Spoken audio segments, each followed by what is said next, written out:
Dark Smile pregunta, dice, mira, vamos a aprovechar para hablar de los líderes, de Zelensky y de Putin. No me he mojado mucho hasta ahora en respecto a ambos.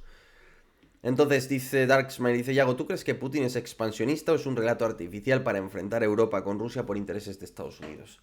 A ver, yo creo que no es un relato artificial porque, o sea, ha dado sobradas pruebas de que es un tipo dispuesto pues a hacer el uso de la fuerza que haga falta. Entonces, básicamente aquí hay una gran incertidumbre y es una de las grandes preguntas que es imposible de responder, que es, ¿Putin lo que quiere es una seguridad mínima porque considera que desde la caída de la URSS se ha superado el mínimo de seguridad dispuesto a aceptar por Rusia y quiere recuperarlo a través de Ucrania? ¿O la visión de decir, mire, no, realmente Rusia va a conseguir tanto como pueda? Rusia lo que quiere es expandirse, recuperar su viejo imperio. En el fondo lo que hay detrás son ideas imperiales, ¿no? Yo creo que ese es el debate. Habrá quien te dirá lo uno o lo otro. Yo antes me inclinaba más por la primera idea, pero cada vez me inclino más por la segunda. Pero sinceramente no lo sé. ¿Qué quiere Putin exactamente? Lo que pasa es que sí tengo algunas anécdotas personales, ¿no? De personalidades españolas que le conocieron, que le trataron en sus viajes a Rusia en los 2000. Y claro, ya te cuentan anécdotas, pues eso de lo obsesionado que estaba Putin con la historia, que no paraba de enseñarte mapas y cuadros de batallas y cosas de esas imperiales, ¿no? Que en España, no sé, no me imagino a un Pedro Sánchez o a un Mariano Rajoy todo el día y mira el mapa de América, todo lo que teníamos, Cuba todo el día obsesionado y diciéndote, mira, esto es de cuando conquistamos no sé qué, de cuando tal, ¿no? Y así horas, ¿no? A un mandatario extranjero. O sea, porque tengo entendido que así fue como recibió a Zapatero, básicamente, con una persona que estuvo en esa visita. Entonces, Em, claro, huele a imperialismo, ¿no? Porque además estoy hablando de cuando aún había unas relaciones buenas. Y ya era así, o sea. Y desde entonces, claro, un presidente que te habla de la unión histórica, dinástica casi de los pueblos ruso y ucraniano, o sea, dinástica no, de destino casi, ¿no? De el pueblo ucraniano y ruso unidos. O sea, ¿qué presidente de gobierno que conozcáis se ha molestado en hacer un artículo de historia para ponerlo en la web oficial? Es como si Sánchez hace un artículo, se estudia toda la historia de, no sé, de Cuba y pone en la web de la Moncloa un artículo en el que dice de la unidad histórica de cubanos y españoles, ¿no? Y te justifica desde la llegada de Colón hasta hoy por qué somos un mismo pueblo, ¿no? O sea, es que a ese nivel llega Putin de tenerlo metido en la cabeza. O sea, claro, cuando un líder político te está lanzando tantas señales, que cada vez me cuesta pensar más que sea solo un tema de, no, es que necesito un espacio mínimo y me huele más a imperialismo. Pero puedo estar equivocado, ¿no? Eso uno debe concederlo. Am, por tanto, no lo sé, ¿no?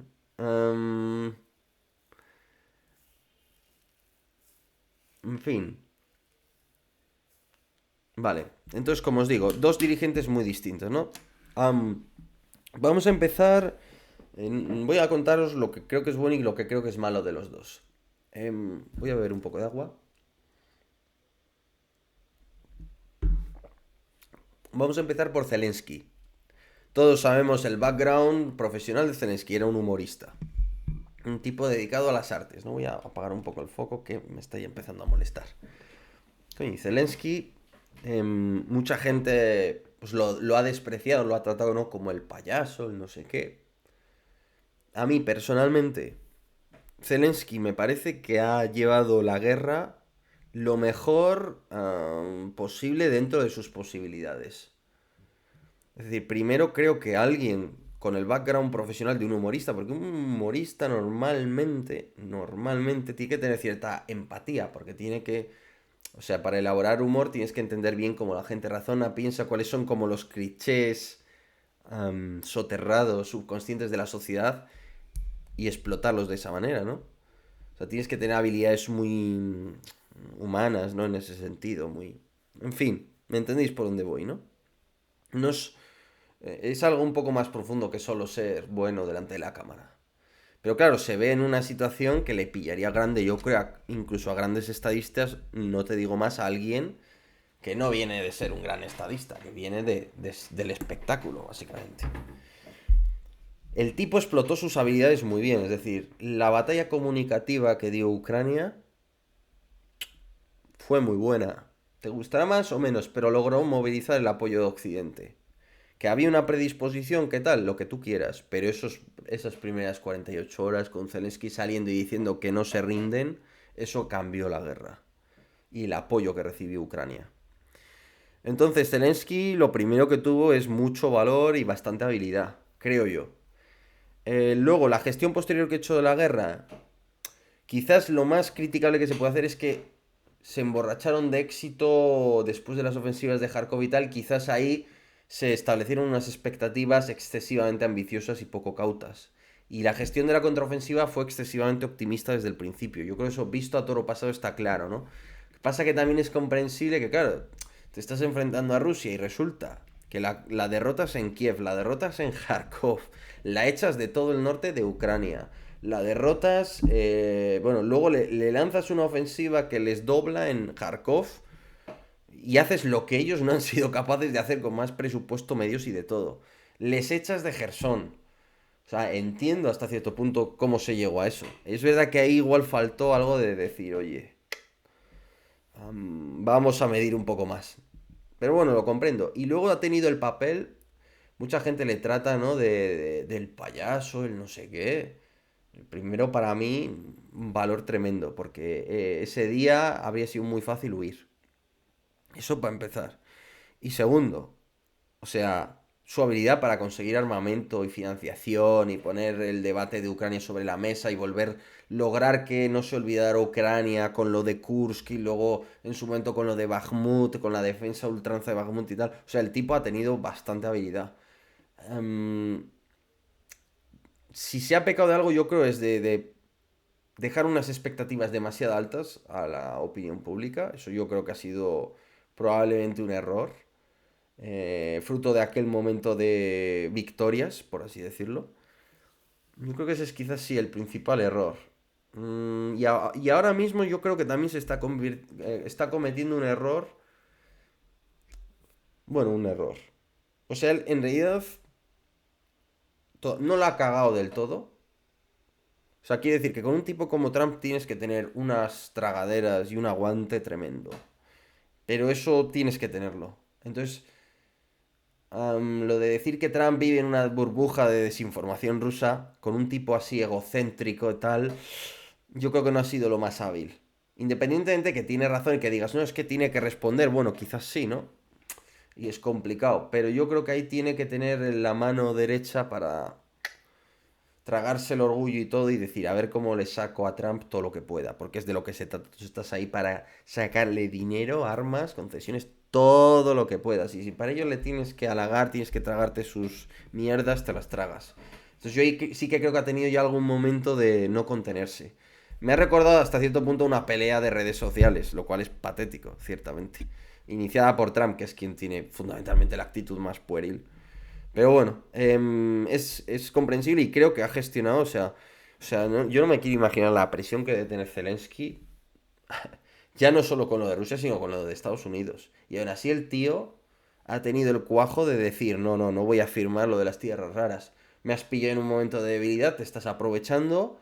Ha sido muy hábil lanzándole a los ucranianos ahora este documento, que parece que es que lo tienen que firmar porque sí, ¿no? Porque lo dice Estados Unidos. Y el tío ha dicho no. Eso también demuestra las tablas que ha cogido. O sea, lleva años enfrentándose a Rusia en nada más y nada menos que una guerra de este calibre. Am, y bueno, yo creo que frente a lo que dicen muchos prorrusos, que no quiere la paz y no sé qué, yo creo que sí quiere la paz. Lo que pasa es que tampoco puede, es el presidente ucraniano, puede, no sé, decir todo lo que se va a ceder, que se van a ceder muchas cosas. El problema sí que es cierto que se estableció una narrativa excesivamente optimista y aún no se ha bajado completamente de ella y todavía yo creo que a los ucranianos no se han caído del guindo y no se les ha dicho todo lo que hay. Que la OTAN no, que la Unión Europea está por ver. Yo creo que eso aún no se ha dicho claramente. Ya empieza a asomar, pero aún no. Y ese es el tema. Entonces Zelensky tiene eso, y yo creo que, o sea, ha sido un presidente muy adecuado para Ucrania. Ha tomado, o sea, ha conseguido armas cuando tenía que conseguirlas, ha conseguido dinero más que nadie. Me resultaría difícil pensar en un presidente que haya visitado más países, que haya presionado más por conseguir armamento. O sea, el tipo, no hay más que verle, reventado, cansado, pero ha seguido y ha seguido y ha seguido y no se rinde y no se rinde.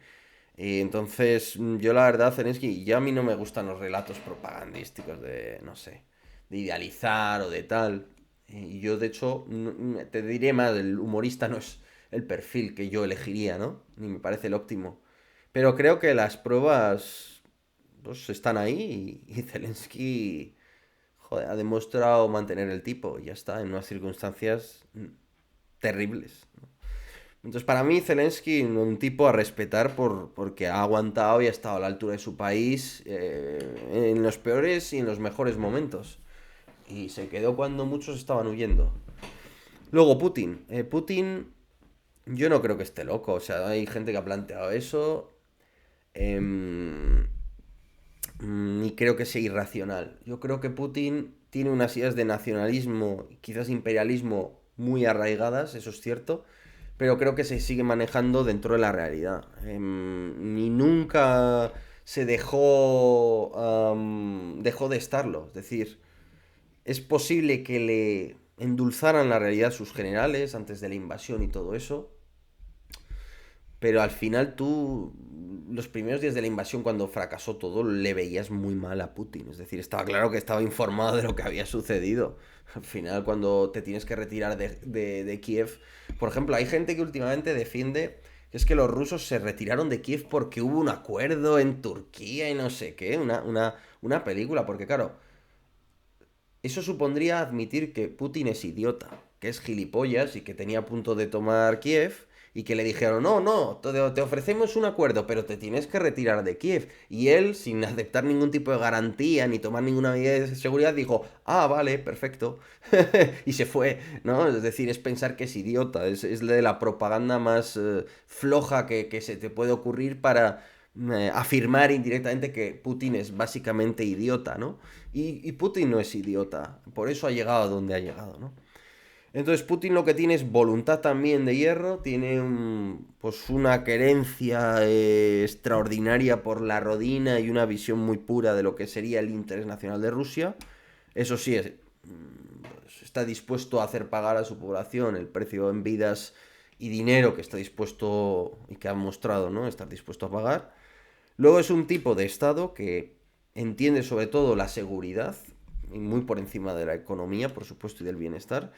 Y es un tipo que ha demostrado también el cuajo de llevar ahí décadas, de ser pues un hombre de Estado que realmente se ha recompuesto de las peores situaciones, ha tenido paciencia estratégica y bueno, pues en ese sentido hay que admitir que ha sabido contemporizar, maniobrar, es decir, oye, cómo Rusia se reposiciona, reacciona a las sanciones de la Unión Europea, reacciona con la flota de buques fantasma, con China, con India, logra mantener el orden interno, salvo por la rebelión de Wagner, que es una mancha importante en su gobierno. Pero bueno, más o menos logran adaptarse, montar Wagner, aumentar mucho su influencia en África. Es decir, con todo, Putin no es ningún manco. Es un tipo que lleva ahí mucho tiempo y que sabe lo que se hace. Quizás lo peor, entre comillas, sería que está dispuesto a sacrificar demasiado por unos objetivos que por lo menos ahora parecen muy escasos, ¿no? Y que al final le han llevado a meter a Rusia en un atolladero, porque la dependencia que tiene Rusia ahora mismo de China pues se quiera vender como se quiera vender para los... Porque es que no han tomado Ucrania, ni han cambiado el régimen, ni van a desnazificar, ni van a desmilitarizar nada, salvo que la guerra dure otros tantos años y sea eso un cementerio. Que yo no lo creo, creo que van a acabar la guerra antes y ni van a haber desmilitarizado, ni van a haber cambiado el régimen de Kiev, ni van a haber alejado completamente a Ucrania de la OTAN. Entonces va a ser una guerra de objetivos magros, magros, magros, magros. Am, mm, mm, mm,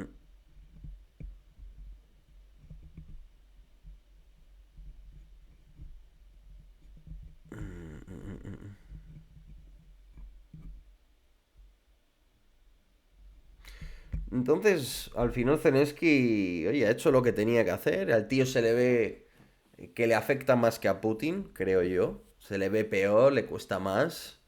Am, Al final, claro, Putin, cuando tú desde tu juventud estás en el KGB y te dedicas a espiar las vidas de los demás, hacer todo tipo de cosas de este tipo, tú tienes que desarrollar unas barreras emocionales tremendas. Ser muy frío, creo yo. Claro, Zelensky viene en un mundo que no tiene nada que ver con eso y casi incluso podríamos decir que es todo lo contrario. Entonces, emocionalmente yo creo que a Putin le afecta mucho menos todo esto. Lo cual no sé si es mejor o peor. Tiene sus ventajas y sus desventajas. Pero desde luego Zelensky, oye, yo creo que ahora mismo está bastante dispuesto a negociar. Ahora, de hecho, la pelota está en el tejado de los rusos. A ver los rusos qué quieren, de verdad. Claro, el problema es que los rusos pidan mucho más de lo que ofrece el campo de batalla. Ese es el tema, que tú puedes pedir de acuerdo a lo que has logrado en el campo de batalla. Y un poco más, si la generosidad de Trump lo permite. Pero al final, mire, es que usted pues su ejército da para lo que da, ha conseguido lo que ha conseguido, entonces no me puede pedir el equivalente a que haya usted destrozado y machacado a Ucrania si usted sigue peleando por intentar tomar Pokrovsk dentro de 5 meses. Entonces, claro, no me puede pedir que le deje por escrito que la OTAN no va a aceptar a Ucrania nunca, que él encima le reconozcan todos los territorios y que encima yo deje de armar a Ucrania y que prohíba que otros socios la armen. Es decir, se le podrá ofrecer un trato generoso, pero al final ni el régimen va a cambiar, ni van a desnazificar, desucranizar Ucrania, ni van a poder, obviamente, desmilitarizarla. De hecho, no está claro ni que vayan a poder tomar el Donbass, porque para eso tendría que estar otros 2 años de guerra. Entonces, ya veremos.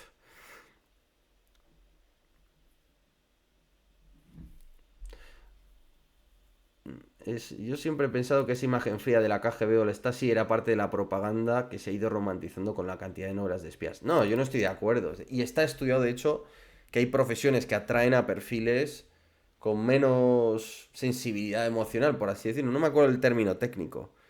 De hecho, no sé, esta psicóloga.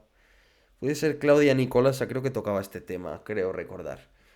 Y claro, sucede eso. Claro, si tú estás en una profesión como la de espía, si estás escuchando las conversaciones de un tío con su mujer para meterle en la cárcel, si tal, tú no puedes tener mucha sensibilidad, porque como la tengas, ¿cómo vas a hacer ese trabajo? Entonces, ese trabajo tiene unos sesgos y además te los refuerza. Una persona que sea muy sensible no puede decir, joder, yo ahora estoy escuchando a este y lo que yo anote aquí va a servir para que lo detengan, le hundan su carrera, su vida, porque se ha metido con el régimen comunista. Yo qué sé. Obviamente es otro rollo. No es una imagen romantizada. Lógicamente una persona de ese tipo tiene que tener pues unas tragaderas y una capacidad de soportar el daño y el sufrimiento humano muy superior a la de una persona normal. Y si eres policía y ves todo el día drogadictos, asesinatos, robos, tal, pues los policías los conoceréis a muchos. Al final son gente pues bastante más dura en ese aspecto. Normal, están todo el día expuestos a eso. Como sean todo el día vivan con el corazón en un puño, no podrían. O yo mismo, por ejemplo, si estoy todo el día hablando de guerra, de muerte, con esta naturalidad, ¿por qué es? Porque se ve que no me afecta tanto como a otras personas. Hay personas, bueno, yo me he dado cuenta en el plato de la sexta, a la que hablar de todo esto con la naturalidad con la que hacemos lo hacemos aquí, le choca mucho. Que yo hable con la naturalidad con la que hablo de determinados temas, le choca mucho. Yo no me he dado cuenta hasta que he tenido esa experiencia y me doy cuenta que está claro que a mucha gente pues le afecta más, le toca más, y es así. Y alguien como... No, pero no psicópatas o sociópatas, si no hay que irse a eso, simplemente pues hay muchos rasgos de la personalidad y la gente, pues hay gente sin ser un psicópata, ¿no? Hay gente más y menos sensible, ya está, sin ser nada raro, simplemente pues, hay gente más y menos sensible. Entonces, pues para llegar a esos trabajos y soportarlos, pues tienes que tener menos sensibilidad que la gente normal y además tu trabajo te va a reforzar esa falta de sensibilidad, lógicamente, porque si no, va a ser difícil que lo hagas, ¿no? Entonces, ahí está, ¿no? Es muy difícil encontrar un equilibrio, ¿no? Entre esas dos cosas. Hay gente que la tiene. Yo quiero pensar que tengo cierto equilibrio, pero bueno, no sé. Am, mm, mm, mm, Bueno, de Section, yo ahí ya no sé si es más eficaz o no. Es difícil que se haga un estudio comparado de qué espías son mejores y cuáles son peores. Igual que con el estrés, efectivamente, hay gente que se ahoga enseguida y otros que nadan en él, efectivamente. Hay gente que lo gestiona bien naturalmente y gente que no enseguida